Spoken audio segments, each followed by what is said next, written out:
Bismillah. Assalamualaikum warahmatullahi wabarakatuh.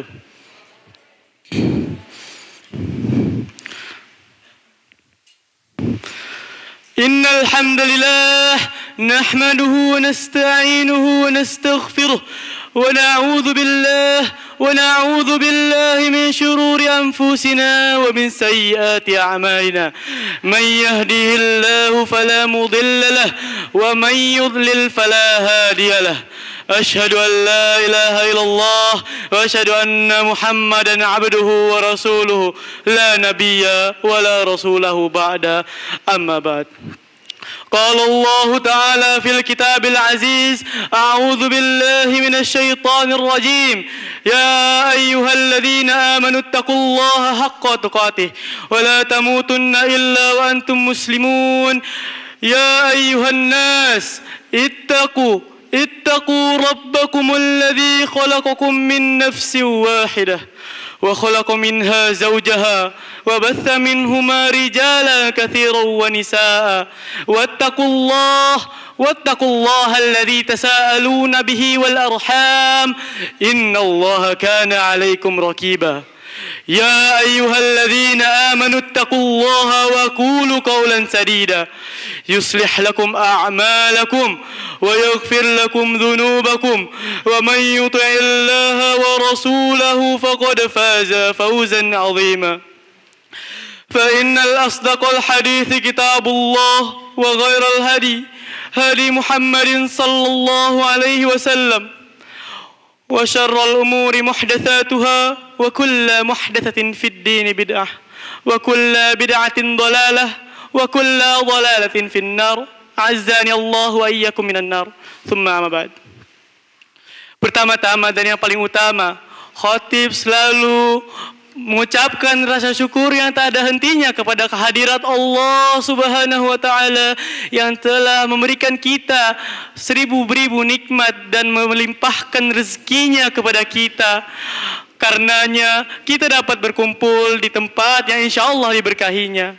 Salawat dan salam pasti selalu kita curahkan kepada junjungan besar kita dan baginda kita Nabi Muhammad sallallahu alaihi wasallam. Karenanya kita dapat merasakan nikmat Islam sampai detik ini. Tak lupa khatib selalu mengingatkan kepada diri khatib pribadi dan selalu berwasiat kepada seluruh jamaah sidang Jumat rahimakumullah agar selalu meningkatkan dan memperbarui kualitas takwanya dengan sebenar-benarnya ketakwaan. Seperti firman Allah yang berbunyi wa tazawwadu fa inna khairaz zadit taqwa, yang artinya maka berbekallah kalian dengan sebenar-benarnya ketakwaan. Ma'asyiral muslimin jamaah sidang Jumat rahimakumullah.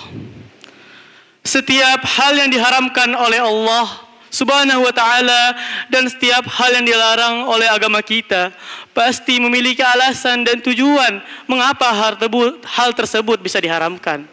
Contohnya saja dari zina. Zina merupakan perilaku yang terburuk, perilaku yang keji dan harus dihindari oleh kita sebagai umat muslim. Zina secara bahasa atau etimologi diambil dari bahasa Arab yang berarti doyik, yang berarti sempit, atau fujur yang berarti kekejian. Dan juga diambil dari kata zuna atau zunaan yang berarti masuk dan sempit. Dan zina ini bisa dibilang merupakan perbuatan yang dimana pelaku yang terdiri atas laki-laki dan perempuan, yang dimana di antara mereka berbuat yang tidak seenaknya. Mereka berjima tanpa adanya kelegalitas di antara keduanya. Mereka berhubungan tanpa adanya akad nikah di antara keduanya. Naudzubillahi min dzalik. Masyarul muslimin, jamaah sidang Jumat rahimakumullah. Bahkan juga terdapat hadis yang menjelaskan bahwa orang yang berzina sudah hilang keimanannya. Orang yang melakukan hubungan jima tanpa adanya kelegalitasan sudah hilang moralnya. Yang berbunyi la yazni az-zani hina yazni wa huwa mu'min. Tidak akan berzina seorang pezina ketika ia berzina sedangkan ia beriman. Adapun pada pandangan dari agama kita terhadap zina. Agama kita sudah jelas mengharamkan zina ini, dan Allah pun telah melarang kita untuk mendekatinya, apalagi melakukannya. Seperti surat Al-Isra yang berbunyi, "Wala taqrabuz zina innahu kana fahishatan wa sa'a sabila." Dan janganlah engkau mendekati zina, sesungguhnya itulah perbuatan yang keji dan seburuk-buruknya jalan. Masyarul muslimin, jamaah sidang Jumat rahimakumullah. Zina bukan berarti hanya berhubungan jima saja. Namun pandangan kita, tangan kita, kaki kita dapat berarti zina. Banyak orang-orang yang terkena fitnah mata, banyak orang-orang yang terkena fitnah pandangan di luar sana. Maka kita harus bisa meningkatkan takwa kita, dan kita harus bisa menjaga pandangan dan menjaga syahwat kita.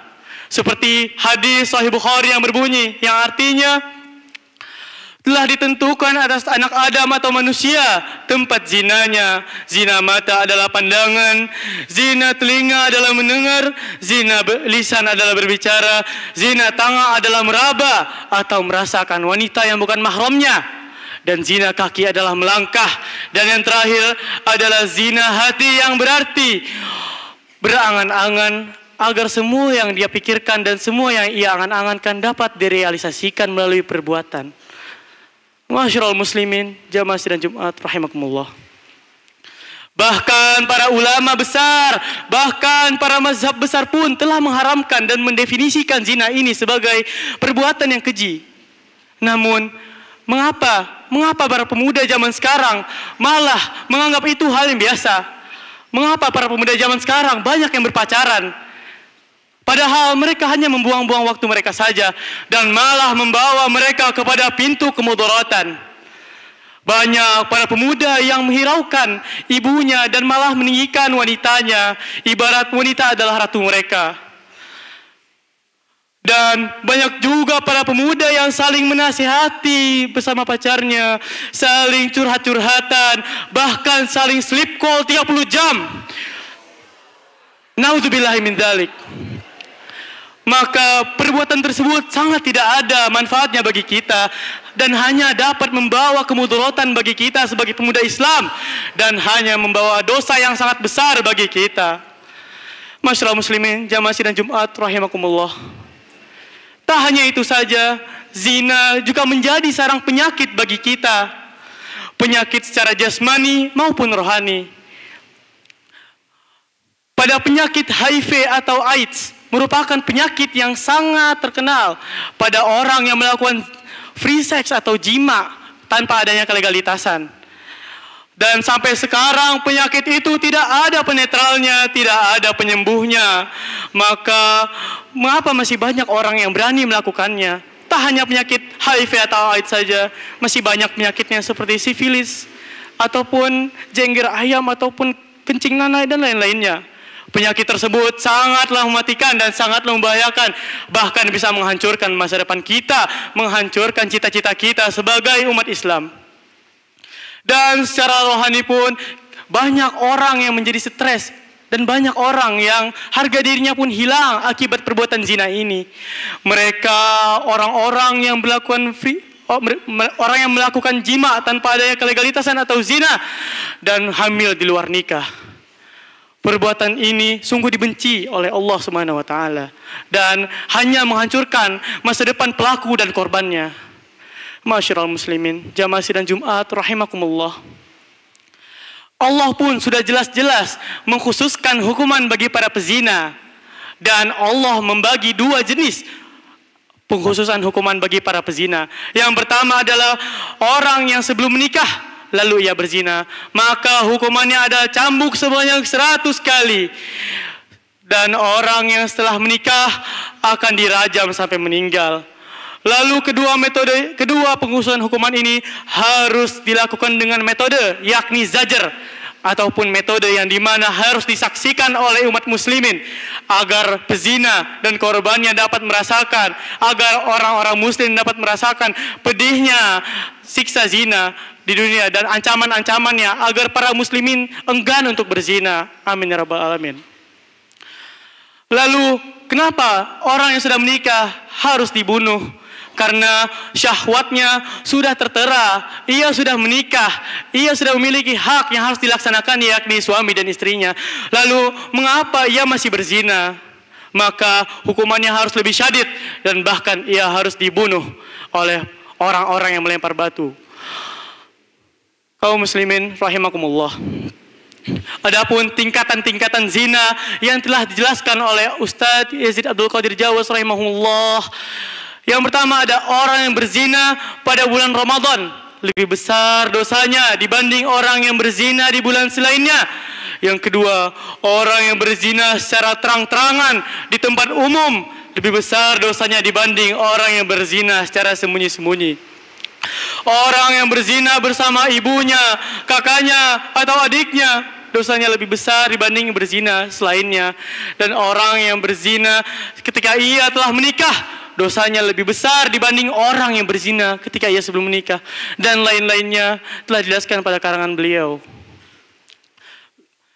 Adapun zina tetaplah menjadi perilaku yang dosanya sangat besar.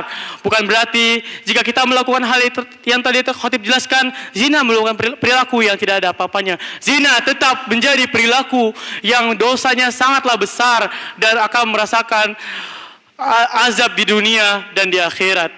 Aqulu qawli hadza wastaghfirullah li wa lakum wa lisairil muslimina wal muslimati min kulli dhanbin fastaghfiruh innahu huwal ghafurur rahim.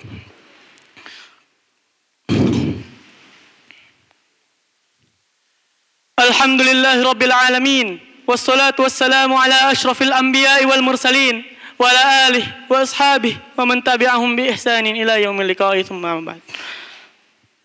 Kaum muslimin rahimakumullah, dikisahkan pada zaman Rasulullah, seorang pemuda yang meminta izin kepada Rasulullah untuk berzina. Pemuda tersebut datang menghampiri kerumunan sahabat bersama Rasulullah seraya berkata, "Ya Rasulullah, izinkanlah aku untuk berzina." Lalu para sahabat yang ada di sana merasa sinis dan marah kepadanya. Lalu Rasulullah berkata, "Kemarilah dan mendekatlah dan duduklah." Lalu mendekatlah pemuda tersebut kepada Rasulullah dan duduklah ia di samping Rasulullah. Lalu Rasulullah pun berkata kepadanya, "Apa yang terjadi jika hal serupa terjadi kepada ibumu? Apakah engkau ridho melihatnya? Apakah engkau sudi melihatnya?"